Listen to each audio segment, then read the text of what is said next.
Well, that's the best place to start with any story. Now, this was right after the end of World War II, and 3 flying engineers came back, and all through the war they had worked on the plans for these inventions they carried in their heads. I worked in a little restaurant across the street, and they didn't like to leave anything. They'd call and I'd bring over food and coffee, you know. And then I got to where I was holding wrenches and getting mixed in it. They had rented a Quonset hut that was 3 blocks long, 3 stories high inside, and I forget just how wide, but it was quite wide inside too. And they built a working model of one. Well, no, they had working models of both, but one was a disc with a jet propulsion motor in the center and a tricycle landing. The thing could hover like a helicopter, but if they wanted to go past, they turned up on the side and they just zipped, and that's where you got the cigar shape. The other was the flying saucer. But this one particular day, we were working on they had that, and then they had a one-man helicopter. They're still making them today, but every foreign country in the world has orders backed up on that, and you can't get one. But they had forgotten to tell us they didn't want anybody on the field that day. Virginia, what year was that? What? Oh, heavens. I don't know. 44, 45, whenever the war ended. Anyway, there was someone in the upstairs meeting room that they didn't want the general public to know was there. And they had armed guards at all the doors with fixed bayonets, the whole silly Marianne, you know. But we never went in the buildings. And I was operating this helicopter. It was a one-man thing, and you wore it on your back, as a backpack. But they had a problem with the control, and it could be radio operated on the ground too. And that's what they were working on, because it could be sent out over something, and whoever was on it didn't have to use his hands to drive it. Well, I was going up and down, and all of a sudden the general in there looked out, and with some profane words he said, "Blankety, blankety, blank, who is that?" And the next thing, when I got down on the ground, there was a squad of soldiers, and the 3 officers I was working with and I were all arrested. And we were taken inside and kept separately, not even together, and singly, you know. And we were there 6 hours before we were cleared through the Pentagon. And then they brought in a huge semi-truck, military truck, backed it up to the building, and took everything out of that building and put it in that truck. There wasn't even a scrap of paper left. And it went back to Aberdeen Proving Grounds, where they test their new. But it was never, and to this day, and that's, oh heavens, a good 50 years, they've never admitted or announced that they knew the one-man helicopter, because they used it like a plane crashed on Mount Rainier on the glacier, and they took everybody off, everything out of there with these one-man helicopters. There was 2 or 3 men working, but they never put a foot on the glacier, because it would have crashed over the edge of the canyon there. And the foreign countries just are crazy for that one-man helicopter. And Virginia, at that time, were you and these 3 officers authorized to use this, or were you just trying it out? The things they built had nothing to do with their lease. They leased the building, but didn't say why. Okay. It was, but when that general saw, and then when through the process he investigated and looked at the office, the things, and then I was the only one small enough to get into this working model, and I operated it in that building. They never took that outside. Oh. They were very cautious about that. But he saw me operate it. I weighed a whole 105 pounds then, and I could curl around all the things, and it was a disc, and it had groups of 3 lights. There was a heat sensor, there was a camera, and there was a light in those 3. And they were in groups all the way around so from any angle they could take pictures or whatever they wanted. And it was so easy to operate. And the helicopter, the one-man helicopter, was a lot of fun too. But like I said, you can't even put your name on the list. Maybe 25 years down the road you'll get up there. Virginia, were these discs and helicopters kept in the same building? Well, yeah, it was just like this room. It didn't have any, it was just a big empty warehouse. Oh, okay. And it was 3 stories high inside. And, I don't know, it must have been 40, 50 feet wide and 3 blocks long. It was huge. And they weren't using it anymore. The war was over. But they did all kinds of things. After that, they designed a new plane, and the military said it wouldn't work, that it would tear the wings off. Well, Boeing decided to build it anyway, because they had faith in the design. It had been designed there at Boeing. And the test pilots took it through all of its gravs and everything, and it was just fine. It went just straight up, and it didn't pull the wings off. And so they decided to see how fast it would go. And they went over, and there's a big military base. I don't remember whether it was Spokane or over in Utah, but he said, go over there and turn around and come back, see how fast it is. When they got over there, the Army says, bring it down. And our orders are to go back to Boeing Field. Bring it down or we'll shoot you down. So they brought it down, and they brought the pilots and stuff back in another plane. But there was all kinds of things going on there. What year was that? Well, it was, I don't know, I think it was 44 or 45 that the war ended, but it was in that time. Yeah, okay. It was after the war was ended. So when all these sightings started happening in 1947, did you have any insights into that? Oh, I knew what it was.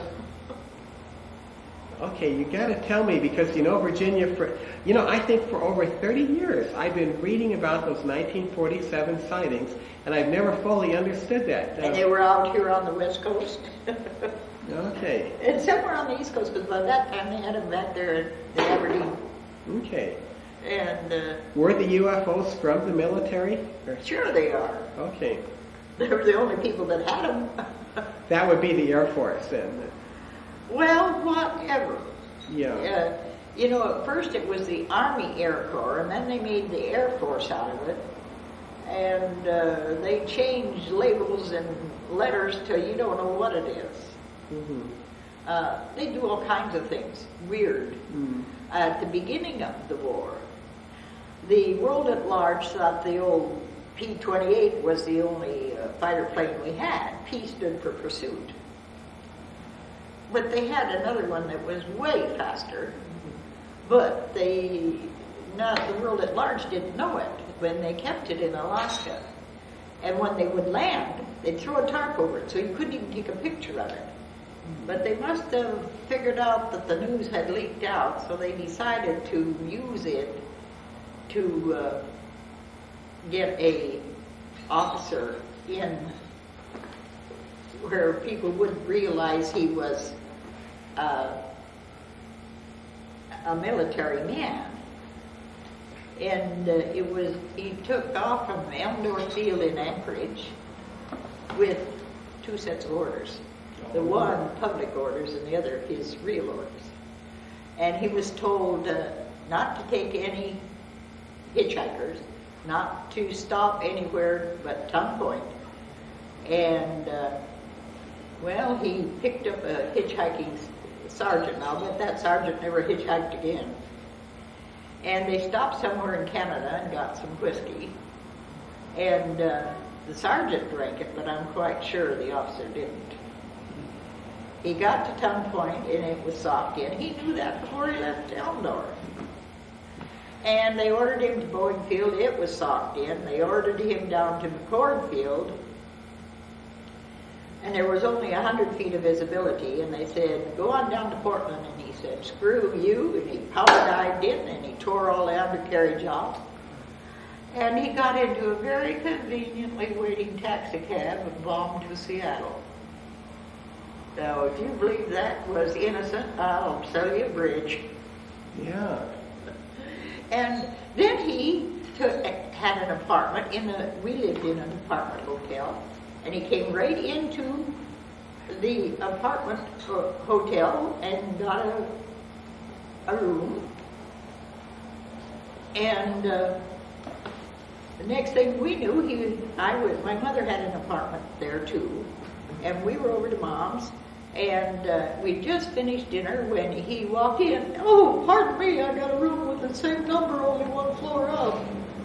And he acted like he was drunk. Well, my father and my husband said that man is not drunk. Mother and I knew he was bombed, you know. And then he told us his sad story, how he had all this trouble, and there were headlines, you know, and they couldn't give him a discharge because he had Medal of Honor. And he was an officer. There had to be an act of Congress. But we believed he had a discharge. You know, they said he was. And when he told us, so we had been military people, you know, all our lives, and so we talked him into letting us call his commanding officer. And we did, and we finally got him to talk to his commanding officer, and he agreed to stay there, and here come the sirens and the military police, and they took him back to Fort Lewis and all of that. And he came back in a few days. He was out of the service, and all the sob sisters wrote this sad story of how they were mistreating this wonderful hero. He'd gone into the Air Force in Canada, primarily, because he was only 16 and they wouldn't let him in ours. And he was over in Europe, and he was an ace before he was 17. Mm-hmm.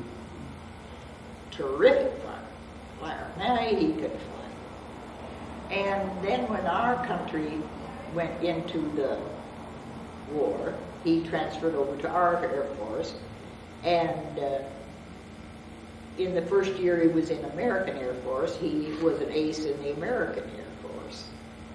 And he was a brilliant man. And he came back, he was out of the service, so they were building the first overpasses. In no city on the coast had any.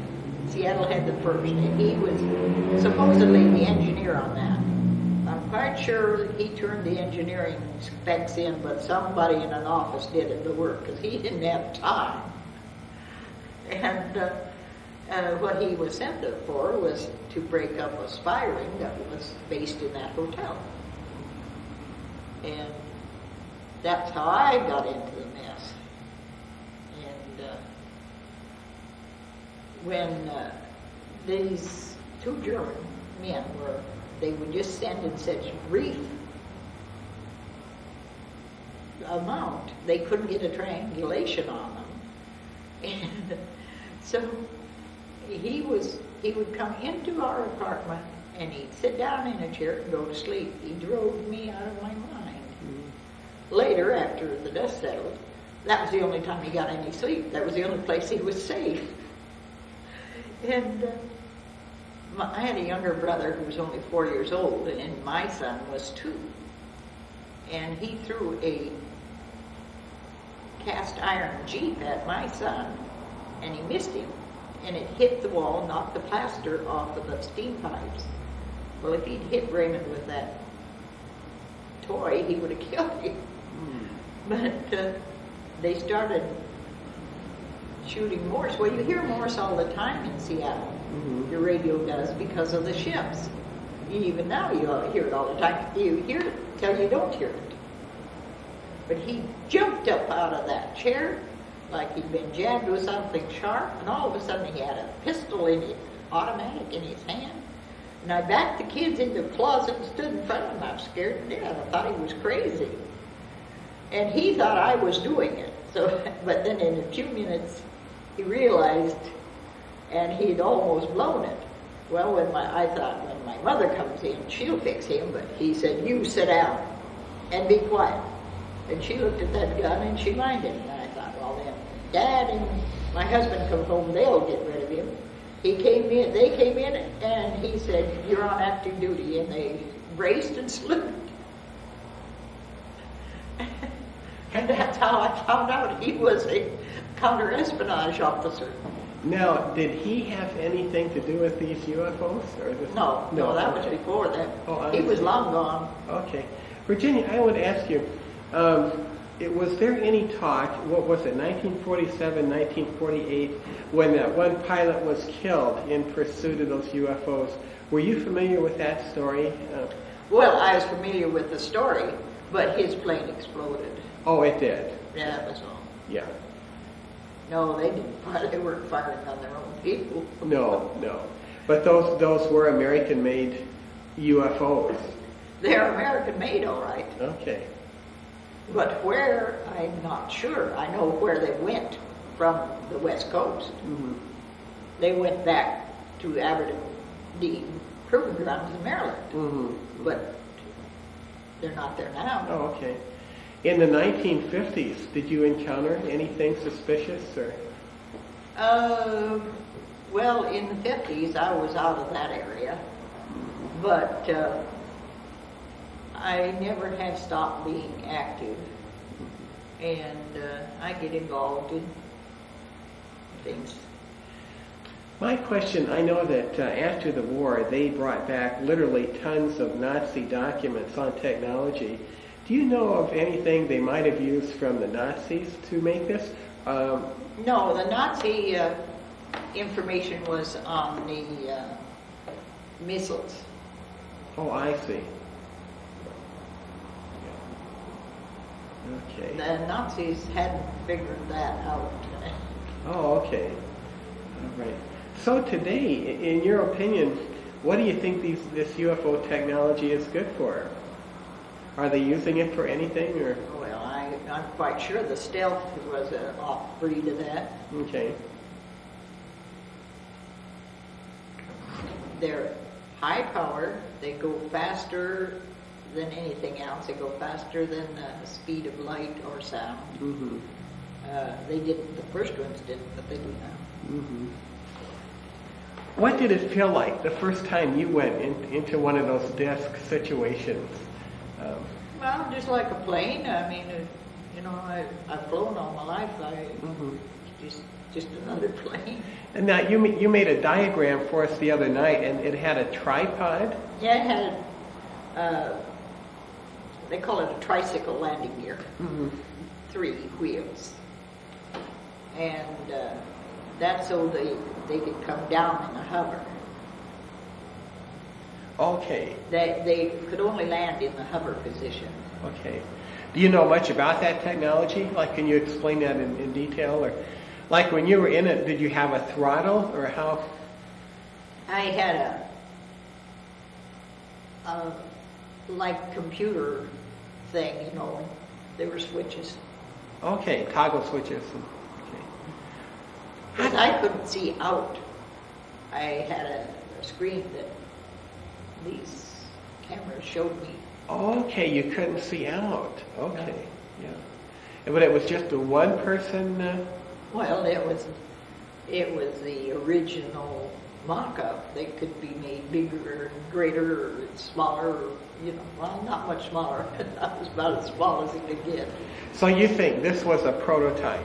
It was the first one.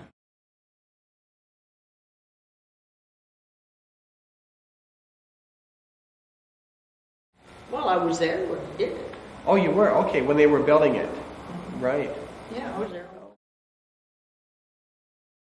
It was, well, it started with them getting me to bring coffee and sandwiches and stuff for them because they worked ungodly hours and they didn't want to lay the tool down or take the grip off of the nut or something, and I'd bring it over and set it up for them.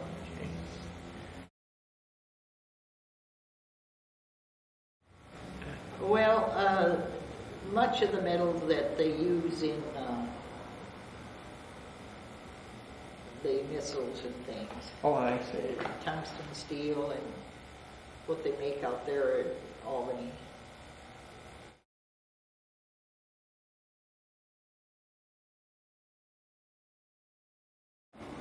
Well, we didn't have to get clearance. They just cleared us and said we weren't espionage agents. They could trust us because of my background. They knew who I was, and these 3 officers were right promptly back in the service. There's a line on the bottom of your discharge that says, and they were only out of the service a few months. Yeah. Aberdeen. That's our proving grounds. Yeah, okay.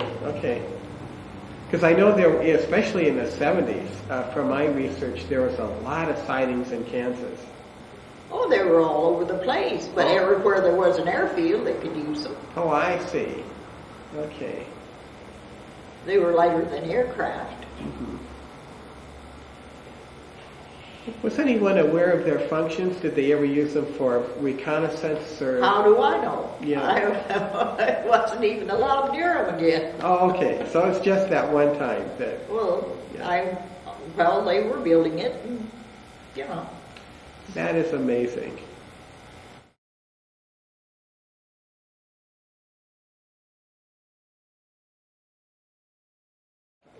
The media is a bunch of bull. Okay. Tell me about that, because you can set me straight on this. When I was going to college, right here, I was going to Lynn Benton in Albany. I was writing a column, because I'm a writer. I was a published author at 10 years old. The guy that owned the newspaper that I was being published in, he went and he put a big headline in his, a man murdered his wife and the police know who he is and they never have arrested him. Well, the man killed his wife and then killed himself. But it sure sold a lot of papers. And you of course, you compare this to UFOs in the cover-up. No, that's newspapers. And Yeah. You can't believe anything they say.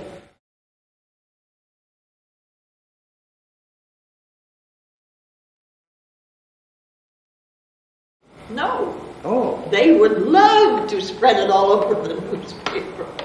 That would be the biggest scoop of the year. Okay. But they aren't allowed near it. Okay. How many levels of security do those places have? I would imagine quite a few. Well, you have the top security. Yeah.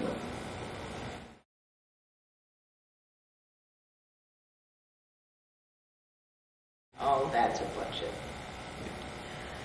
That's a way of... That's one that the newspapers have swallowed hook, line, and sinker.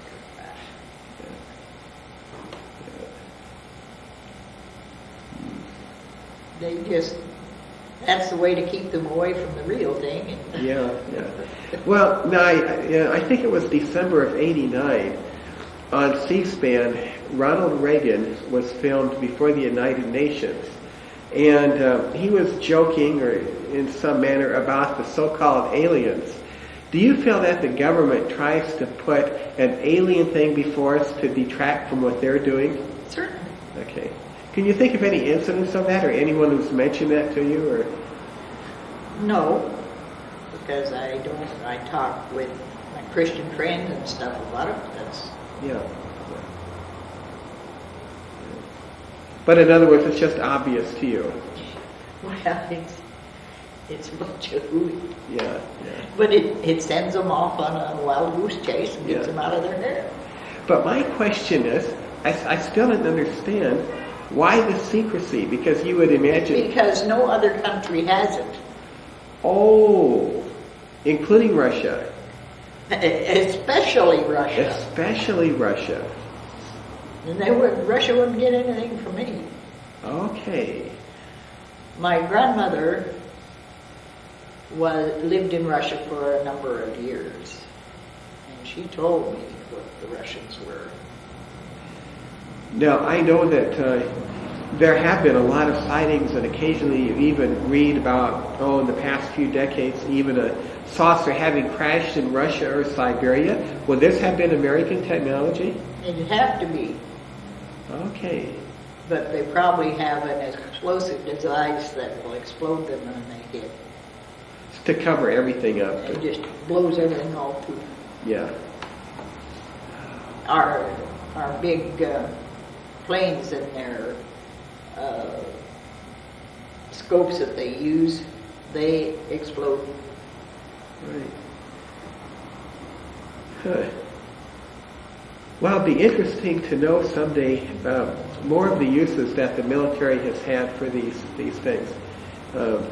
What do you think about these sightings where they say they've seen UFOs like up to 2 miles long? I know in Alberta, where I'm from, someone saw one that's way over 1 mile in length. Oh, shoot. We have boats way longer than that. Yeah, well, that's a good point. So like you were saying when we first started, with the technology, they can make it any size. Yeah. Well, look at the size of the planes. And that's just aeroplanes. Yeah. Jets. Now, are you familiar with this technology that utilizes light in such a way that it can make something appear invisible? Well, that's just it doesn't appear invisible. It makes you so you can't see. Well, exactly, the refraction of the light. Are you familiar with that, Virginia? Or? No, Oh, okay. yeah, I know what it is. Yeah. It just gives it the appearance of. Yeah. In your opinion, from all your vast experiences, and you've had many, say for example, is there any way that the military use for the UFOs could be used theoretically to monitor, say, submarines? Oh, well, certainly submarines are the easiest thing in the world to monitor. Okay. You get up there in the air and you can see them. Okay. What about clouds? Can you pierce the cloud cover? Well, I don't know how much, they don't tell you all our little goodies. Yeah.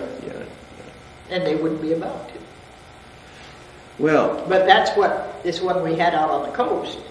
The Coast Guard went up beside them and he said, now, when you can, you get out of here. And we will be patrolling this coast from the air. And we'll be dropping ash cans on any submarine we see. Wow. So they didn't bother anymore. Because they did patrol.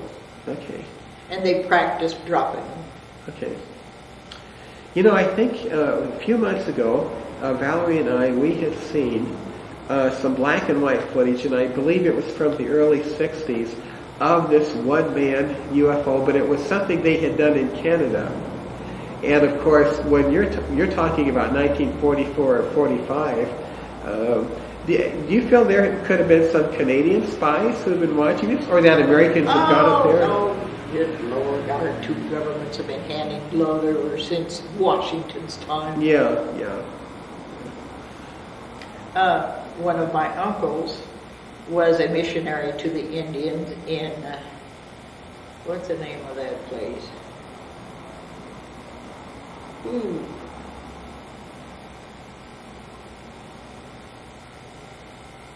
I can't think of the name of the town, but it was the Indians way up there. It's no hip deep to a tall Indian all the time. Yeah, yeah. So, you know, our two countries, it's the longest unguarded border in the world. Mm-hmm. Mm-hmm. Yeah. Do you find any significance, going back to 1944, 1945, do you find any significance that the one-man helicopter and the disc, these early UFOs, were in the same warehouse, that they were invented at the same time? Yes, they were. Okay.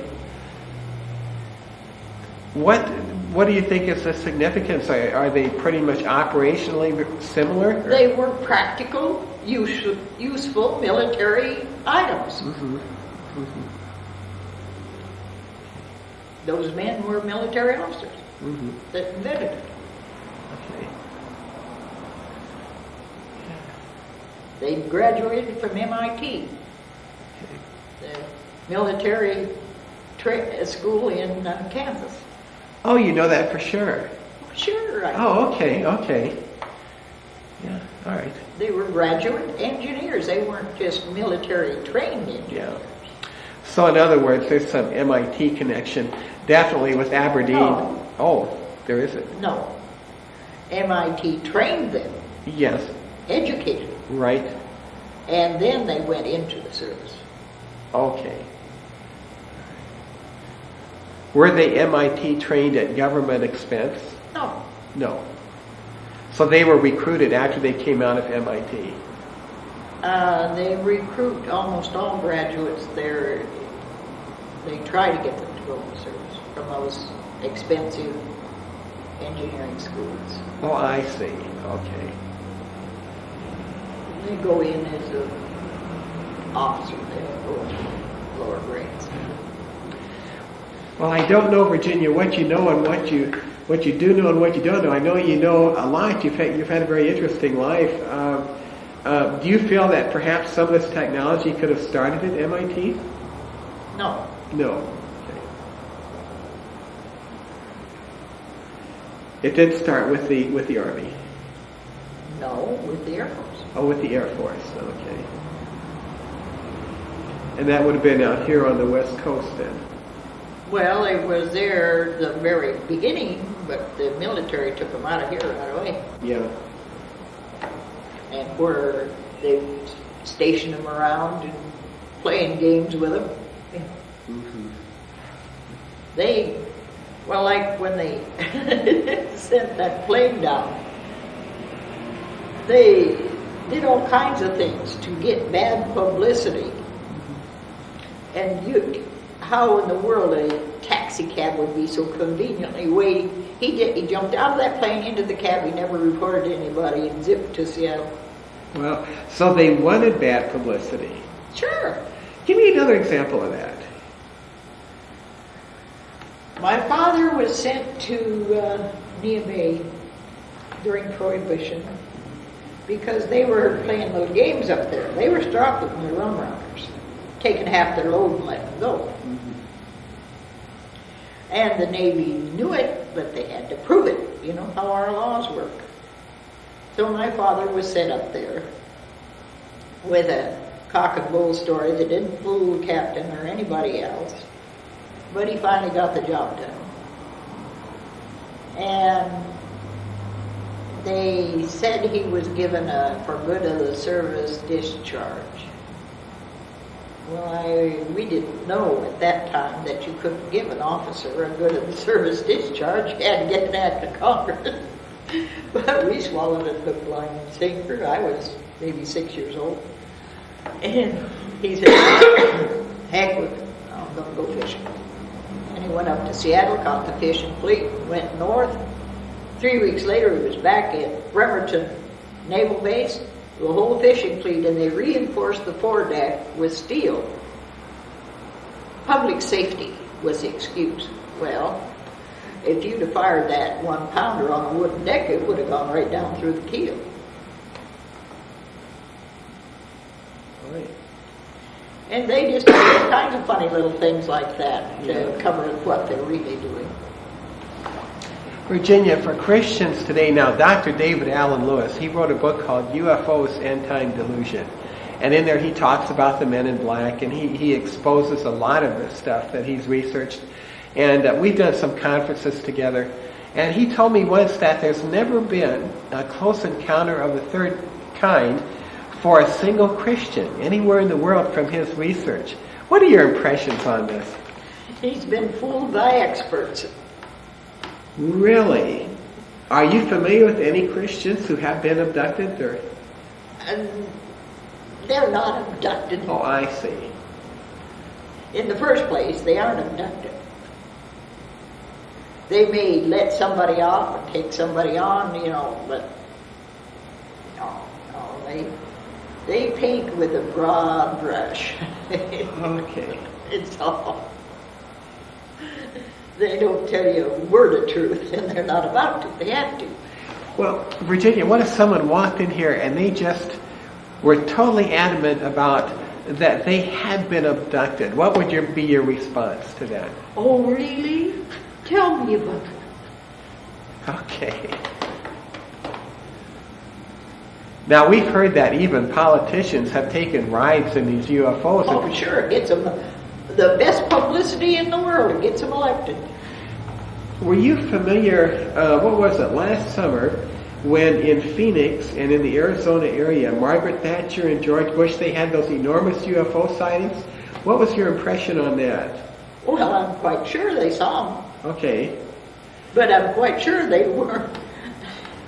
Well, as far as the people that saw them, and they were unidentified, but they certainly weren't unidentified to the military. Yeah. Again, you feel they were definitely from the military. Well, of course they Yeah, were. yeah. Is there an Air Force base in Arizona or? Oh, one of the biggest. Which one is that? Oh, I don't know what the name of it is. Oh, but yeah, one of the biggest ones is down there. Oh, okay. On that base, that's where they talk about this Area 51 or something. Well, now Roswell, New Mexico, right next door to it. Uh-huh. Yeah. I know. I have relatives in Roswell. You do? What do they think of this stuff? Being Christians and being there, Yeah. In other words, so. it's so much baloney. Oh, okay. They know it. Okay. All right. I believe you. So that now, people talk about these ancient UFO sightings, and even the Bible talks about the wheel and the wheel with Ezekiel. What have you been? You've had a long time to think about this. No, over in China, the little country up in there in the top of the world, they had lighter than aircraft. Would that be Tibet? Tibet, yeah. Tibet, okay. Yeah, they did. They did. Who was the one in Italy? They could make. He had submarines and everything else. Okay. Oh, you're thinking of a scientist now. Oh, he's Miguel D'Angelo. Okay, right. And they've still got the papers. Mm-hmm. And they asked him why he didn't make them. He said they would have executed me for witchcraft. Mm. So it's nothing new. Yeah. The Mayans had a better calendar than Caesar. Mm. They knew the story of Christ. And that's the reason the Spaniards got away with so much, because they thought it was Christ coming back. Okay. Now, And then they tried to tell. Then it was the Catholic missionaries that developed the Palouse horses. They came from China. okay.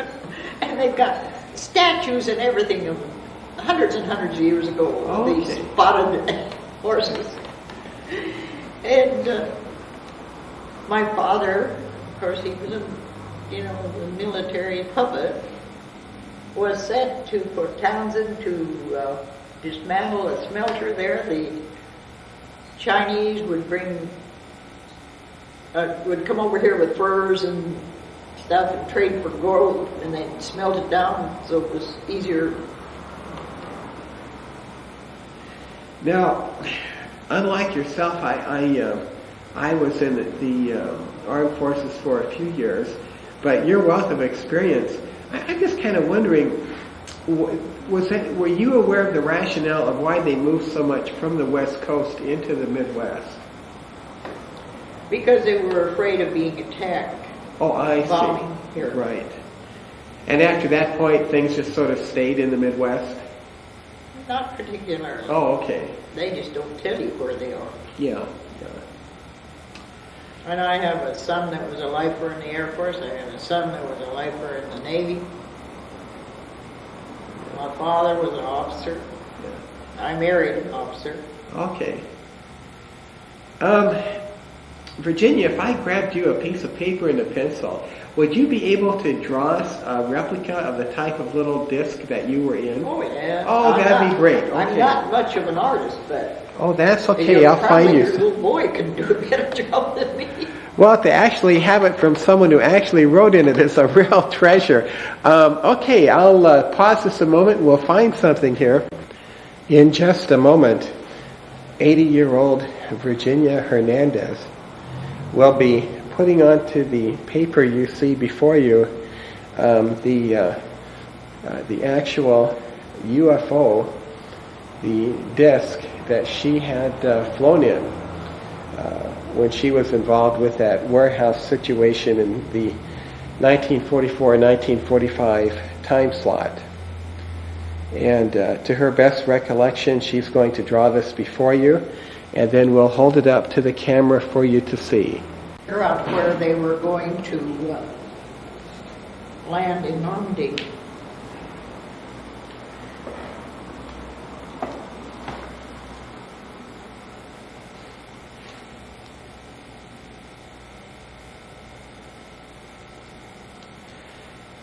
Virginia, to the best of your recollection, can you give us both an inside and an outside view? Well, like I said, I'm not much art. Oh, that's okay.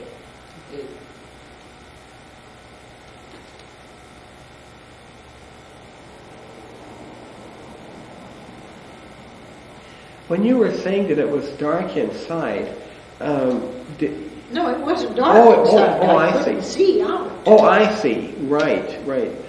No, there was all kinds of light. Mm-hmm. But I could steer because the screen, I knew, even if a match had been there, I would have seen it. Mm-hmm.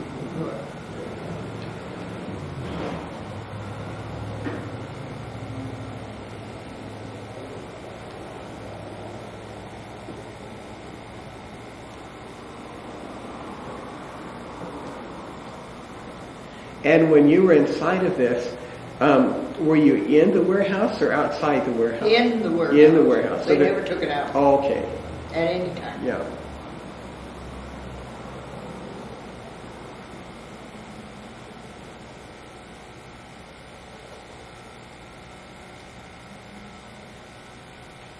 Does that warehouse still exist today, or was it a temporary structure? No, it was a Quonset hut. A Quonset hut, yeah. One was metal.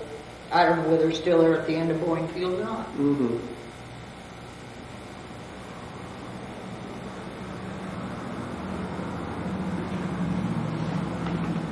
Well, that's about. But inside it was just, you had just like in your car, you had dials and dials and switches.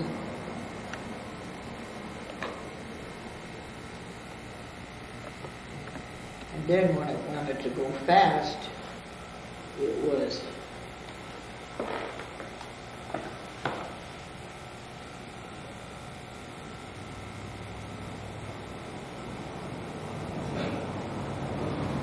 in this position, the optical illusion would make it cigar-shaped, you know. Mm-hmm. That's where you got the idea there was two different shapes, but there weren't. It was just one. Now, how did you know how to use it? Did someone teach you, or did you just... Well, for sure, they had to show me. Okay, so it was one of the three officers who showed you, or... All of them, you know, we were all... looking at it together, or... We were working, you know. Okay. And we, later, we were involved in developing the picture tube that GE has on TV. Over in Bremerton. Now there was, well, I better not say the names, but this young man had, and it's still there, the largest shortwave outfit in the world. The military takes it over whenever there's. Oh. And it's in downtown Bremerton, and it's about 3 blocks long. My. Fascinating. And they've got the entire Puget Sound. They've got explosives. They blew up any spot or all of it. If they had to cover it up. If there was something in there they wanted, say a submarine or something. Mm-hmm. Okay, well, let's see what you drew here. Now, is this the outside or? The outside. Okay. See, this is where it's speeding.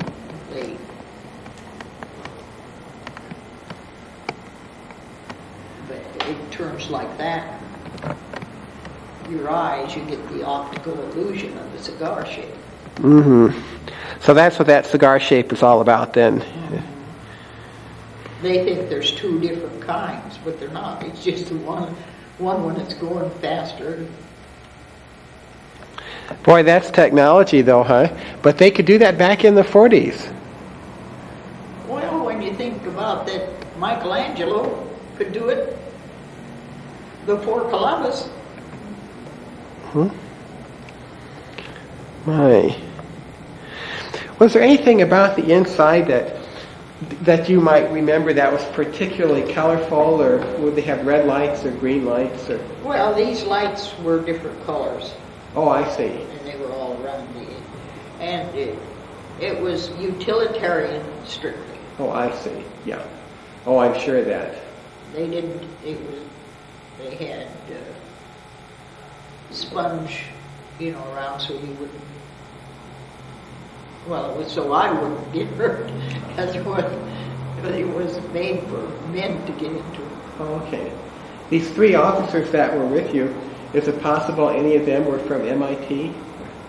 They all graduated from Oh, MIT. they all were. Okay. They were graduate engineers. Mm-hmm. And they went directly from MIT into the service because war was on. Mm-hmm. They graduated just before the war. Well, they must have put out some type of manuals for operating this. They didn't?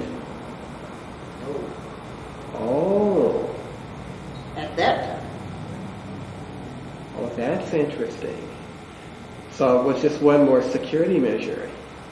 Oh, yes. They were very careful. Anything they even figured numbers out, they put in a box. Mm-hmm.